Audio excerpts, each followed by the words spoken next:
আমার ভাইয়ের রক্তে রাঙানো 21শে ফেব্রুয়ারি আমি কি ভুলিতে পারি।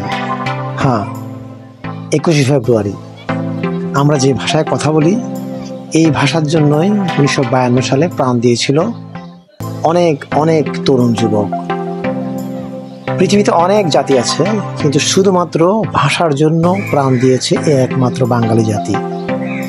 এই ভাষার স্বীকৃতিস্বরূপ জাতিসংঘ বাংলা ভাষাকে আন্তর্জাতিক মাতৃভাষা হিসেবে স্বীকৃতি দিয়েছে। 21শে ফেব্রুয়ারি 12টা 1 মিনিটে রাষ্ট্রপতি, প্রধান উপদেষ্টা সহ সকল উপদেষ্টা, সকল দল, সারা দেশের সকল জনসাধারণ শহীদ মিনারে পুষ্পস্তবক অর্পণ করে। 1952 সালে তৎকালীন পশ্চিম পাকিস্তানি শাসক গোষ্ঠী ঘোষণা করেছিল উর্দুই হবে এদেশের রাষ্ট্রভাষা, কিন্তু এদেশের আপামর জনতা সেটা মেনে নেয়নি। আর মেনে নেয়নি বলে সেই মিছিলে গুলি চালিয়েছিল তৎকালীন পশ্চিমা শাসক গোষ্ঠী, আর তাতে প্রাণ হারিয়েছিল রফিক, বরকত, সালাম, জব্বর সহ নাম না জানা আরো অনেকে। আপনি আপনার সন্তানকে যে ভাষায় শিক্ষা দিন না কেন, বাংলা ভাষা যেন অবশ্যই শেখানো হয়।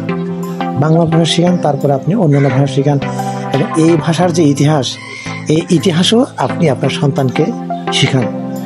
বিশেষ করে প্রত্যেকটা জেলা উপজেলায় যেসব জায়গায় শহীদ মিনার আছে, বিদ্যালয়ে এই দিনটি বিশেষভাবে পালন করা হয়।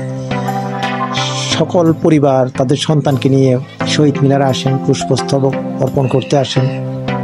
সবাইকে বলবো এই দিনটির গুরুত্ব, এই দিনটির ইতিহাস আপনার সন্তানকে জানান, যে জানে না তাকে জানান।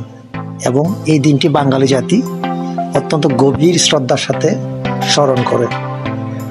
বেঁচে থাকুক 21 চেতনা আমাদের সকল বাঙালি হৃদয়ে।